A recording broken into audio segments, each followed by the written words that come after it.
C'est dans mes activités professionnelles et associatives que les gens m'ont trouvé et ont considéré que je pouvais peut-être être un bon ministre du tourisme.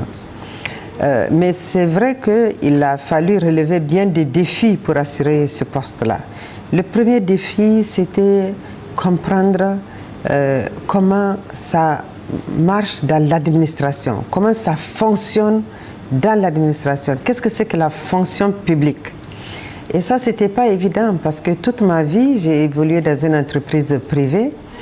Même si au sein de l'entreprise privée, il m'arrivait d'avoir une interaction avec les agents de la fonction publique, ne pas avoir appartenu à la fonction publique faisait que, bon, on n'en connaissait pas les mécanismes. Donc le premier défi, c'était comprendre comment ça marche.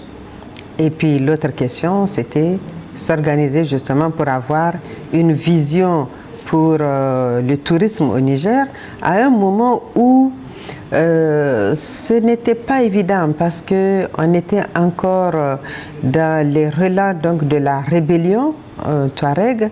Et comme vous le savez, le tourisme au Niger, le clou du tourisme au Niger, le pivot du tourisme au Niger était le désert. Et à ce moment-là, le désert, dans les années 2009-2010, le désert était dit infréquentable. C'est simple, sur les sites européens, des affaires étrangères, que ce soit françaises, italiennes ou allemandes, le Niger était indiqué comme zone rouge. Alors donc, comment, dans un contexte comme celui-là, faire en sorte que les touristes internationaux et locaux, ce qu'on appelle le tourisme endogène, comment faire pour que tout ce beau monde-là s'intéresse au tourisme. Donc ça n'a effectivement pas été évident, mais nous nous sommes mobilisés. L'ensemble du personnel du ministère du Tourisme qui était là pour me conseiller, pour me donner des recommandations, avec eux, nous avons réussi un grand coup. Nous avons fait venir, au moment où le Niger était dit être un pays infréquentable, nous avons réussi à faire venir une équipe de tour opérateurs et de journalistes par un avion qui s'est posé directement à Agadez. Et c'était parti pour relancer le tourisme. Malheureusement, on a été refréné dans notre élan parce que le coup d'État de 2010 s'est passé très exactement au moment où on faisait cette opération de relations publiques en direction des touristes européens.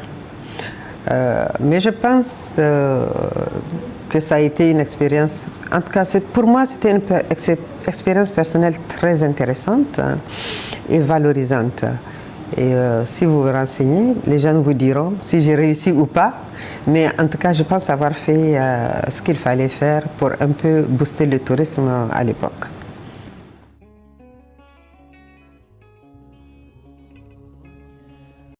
Oh oui, je peux vous dire que j'ai pratiquement tout appris à Air Afrique. Quand je suis entrée à Air Afrique, c'était en 1974, j'avais 20 ans. Et donc tout ce que je sais, je l'ai appris à Air Afrique où je suis restée 27 années. Au cours donc des 27 années d'occupation à Air Afrique, j'ai assumé beaucoup de fonctions où j'ai acquis de l'expérience. Et cette expérience-là m'a été fortement utile, non seulement dans mes activités entrepreneuriales, mais aussi dans mes activités associatives. Et puis, ça a aussi été très utile à mon passage au ministère du Tourisme. Parce qu'à un moment dans ma vie à Air Afrique, j'étais aussi chargée du tourisme. Vous savez qu'Air Afrique avait en charge un certain nombre de pays et comme c'était l'outil de transport, ils avaient fait le choix de faire la promotion du tourisme des pays membres de la compagnie aérienne. Et à ce titre-là, donc j'avais acquis une expérience que j'ai mise à profit pour mon passage au ministère du Tourisme.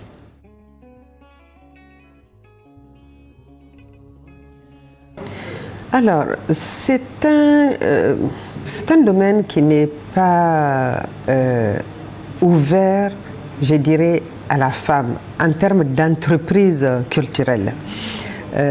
Bon, la culture, c'est quelque chose qui est inné à nous. Donc, nous avons tous une part de nous qui est définie par des éléments culturels. Donc, hommes, femmes, enfants ou adultes, on a toujours une part de culture à nous. Maintenant, comment faire pour faire la promotion de cette culture-là? Parce que c'est de ça qu'il s'agit. Eh bien, oui, nous ne sommes pas beaucoup de femmes dans ce domaine. Autant on trouve de nombreuses femmes dans l'artisanat, autant il y en a peu dans l'entrepreneuriat culturel. Pourquoi? Parce que, d'une façon générale, les acteurs culturels sont majoritairement des hommes. Et donc, se rendre disponible pour gérer des hommes, parce que pour faire la promotion de l'entrepreneuriat culturel, il faut pouvoir organiser ce groupe de personnes-là, leur offrir une plateforme et une tribune d'expression. Et c'est pas évident, parce que souvent, c'est des gens qui vivent de leur art, qui vivent de la culture. Et on sait par ailleurs que même si la culture est la chose la mieux partagée, eh bien, elle n'est pas la mieux financée. Alors, on est souvent confronté à des problèmes de financement dans ce domaine-là, mais ça ne nous empêche pas de continuer parce que la culture, c'est le socle de l'humanité. Donc, on poursuit dans l'entrepreneuriat culturel avec toutes les difficultés qui l'entourent, mais on fait comme on peut.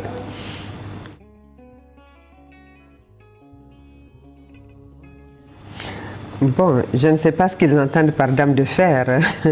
Je pense qu'en voulant dire dame de fer, probablement ils considèrent que malgré tous les obstacles, j'arrive à poursuivre. C'est en cela peut-être qu'on voit dame de fer, mais je pense que oui, ce n'est pas parce qu'on est dame de fer ou homme de fer que l'on poursuit. On poursuit parce qu'on est une personne d'engagement et que l'on veut, on a des rêves que l'on veut amener, donc qu'on veut mener à bout, et on veut voir l'aboutissement d'activités pour lesquelles on se dispose à agir.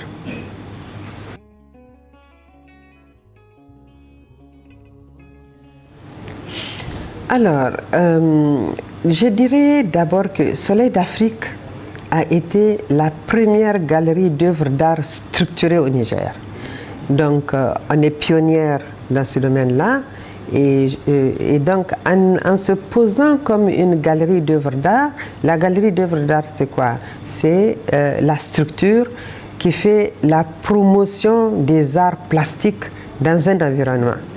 Alors, quand on s'est posé comme première galerie d'œuvres d'art, notre propos, c'était de faire connaître la production des artistes nigériens aux Nigériens d'abord, avant d'en faire la promotion en dehors du Niger. Eh bien, je pense que ça a été d'un grand apport, parce que la première chose, on a réussi à mettre dans l'administration, dans pratiquement tous les bureaux, que ce soit les banques, les officiels, les bureaux des ministres, la primature, on a réussi à afficher des œuvres d'art dans ces environnements-là.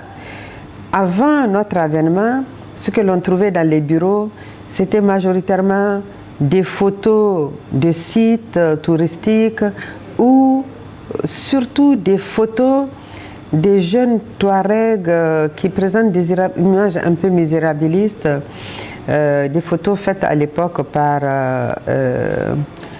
deux photographes qui s'étaient pris de sympathie pour les populations Touaregs à l'époque en Mali.